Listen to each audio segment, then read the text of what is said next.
In today's video, we're going to be tying a small jig pattern called the Perdigon Nymph. First thing we're going to do is start with a standard nymph jig hook. You can use a lot of different kinds. There's many different ones out there on the market. I had some larger ones hanging around here. I don't really even know which model they are. I think they're like 400 BLs maybe, something like that. But any standard jig hook made for nymphs is just fine. And also you're going to use a jig bead, slotted jig bead to match. I have some black ones here. You can also use silver, gold. Really this fly is all about variations, mixing and matching colors. So you can really kind of do whatever you want. The basic principles for building it are pretty much the same. So we're going to start with some cream UTC 70. I'm going to kind of tie like a little kind of caddis grubby version of it. And this fly has Coque de Leon usually used for the tail. That stuff seems to be very hard to find these days. Every time I try to order it, it seems like it's out of stock. So hackle fibers work just fine. So I'm just going to use some done hackle fibers here. Basically the Coque de Leon is also hackle fibers. It's just kind of a speckled hackle fiber. And we want those to be about the length of the shank of the hook. We're just going to tie those in right here on the top of the shank of the hook.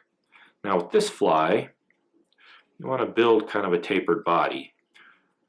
So before we start that, we're going to tie in our ribbing material, which you can use a lot of different things.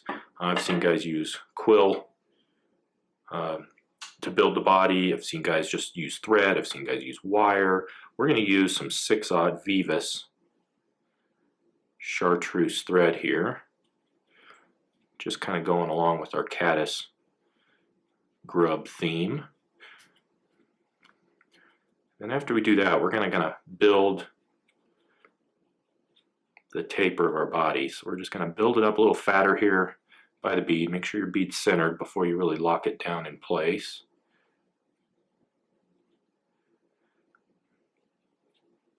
Helps if you use some flat thread for this too. It just lays a little better. As UTC, generally I can build a little bit of a smoother body than something like uni.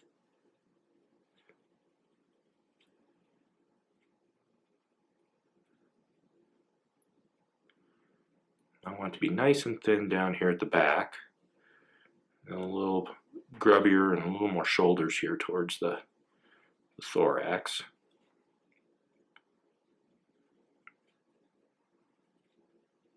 If you want, you can use a little bit thicker thread to make this process a little faster. If I had some UTC 140 in this color, I probably would have used that.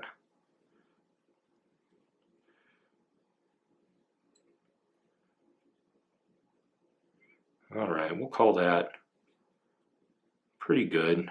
I'd say that looks pretty grubby. So we're just going to take our Vivus chartreuse thread here, and I'm just going to counter wrap it and kind of spiral it forward, giving the fly kind of a rib look. And we can capture that once we get up here to the thorax. Now you can just build a thorax with that thread, or I've got some of this Vivus, I think it's like quill body material, so it's kind of like this flashy.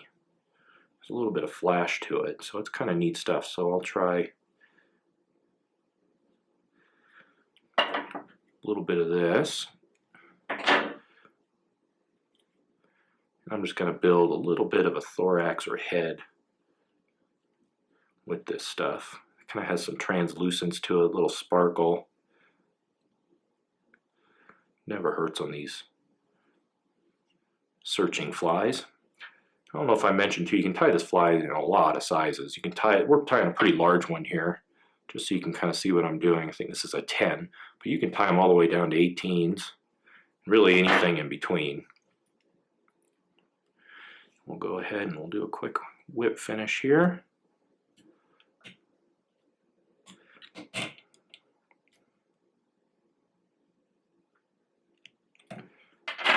Alright, now we're ready to coat the body. For that, we're going to use some Loon flow fly finish.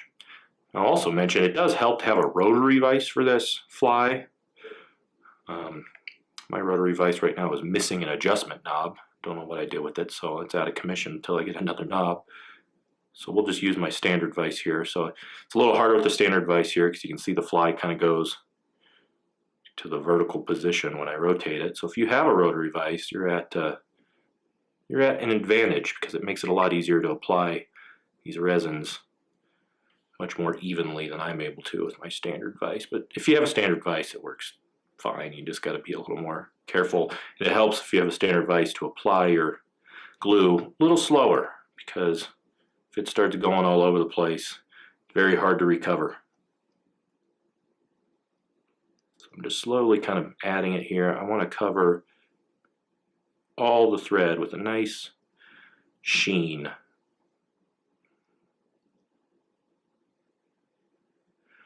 And if you put a little too much on, a little trick is you can take your bodkin and just kind of run it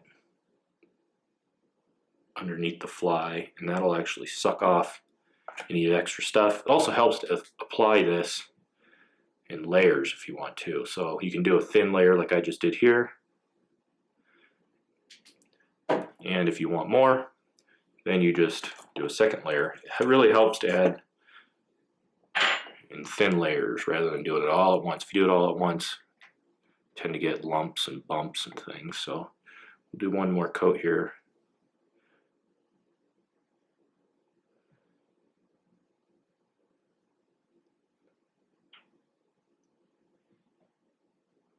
Really look I'm going for is I don't really want to see any of the ribbing. I want it just to be a smooth, kind of glassy body.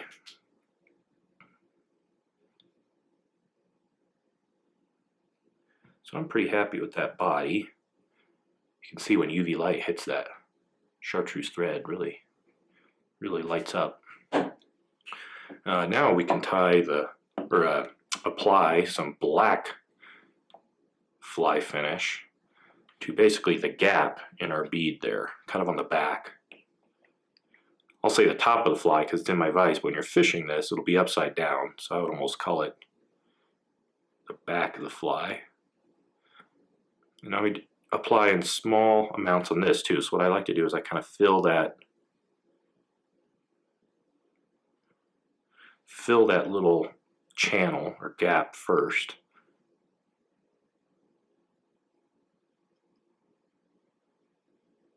And I hit it with my light.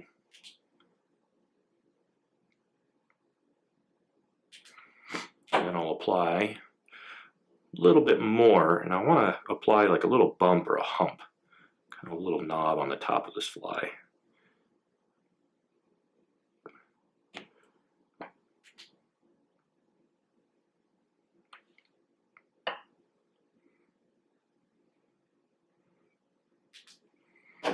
And that's pretty good. Honestly, I could leave that, but just for the sake of kind of showing you really the look I'm going for here on video, let's see if I can add a little more without goofing it up. And I like to kind of come back onto the fly a little bit as well.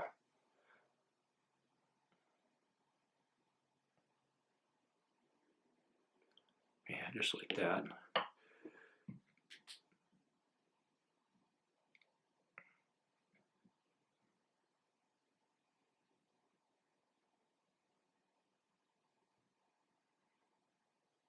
Perfect.